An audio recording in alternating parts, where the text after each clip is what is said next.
বাড়ির দিকে তাকাইয়া দেখো এই দরজা জালি কার বন্ধ হইয়া গেছে। এই মারে কবরে শুয়াইয়া, বাবারে কবরে শুয়াইয়া চোখের পানি কার জন্য রাখছো? মাহমুদরে, মায়ের অভাবী ছেলেরা কি করে?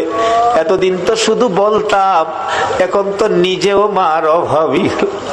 একটা মায়ের অভাবী ছেলে বিদেশ থাকে, সপ্তাহ সপ্তাহ টেলিফোন করে, মা মা তুমি কেমন আছো, আমারে জানাইও।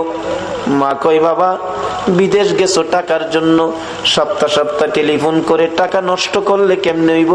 টাকা চিনো রে বাবা, টাকা চিনো।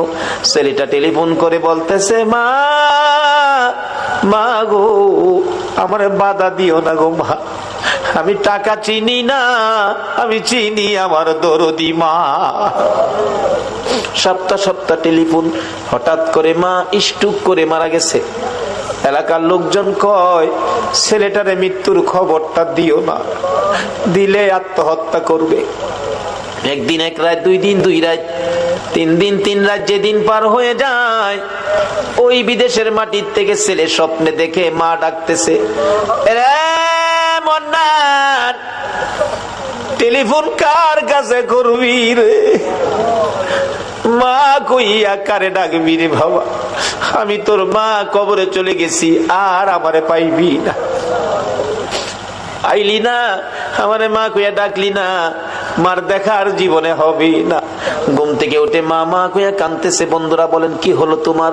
আমি স্বপ্নে দেখেছি মা নাই, দেশে থাক, দেশে আর চাকরি করব না, দেশে চলে যাব।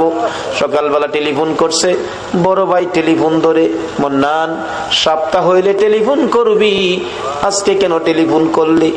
ভাই আমি স্বপ্নে দেখেছি আমার মা নাই গো।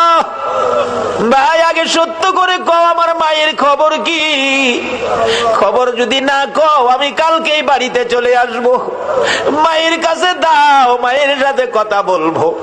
মার কাছে যদি টেলিফোন না দাও, আমি কিন্তু কালকে বাড়িতে চলে আসব। বড় ভাই টেলিফোন ফালাইয়া একটা দৌড় মাইরা মায়ের খবরের পাশে, মা মা গো তোমার পাগল খবর পাইছে গো, কালকে বলে বাড়িতে আইব।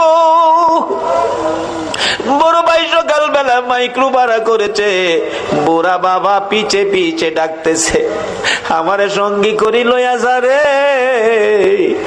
মায়ের পাগল রেখে।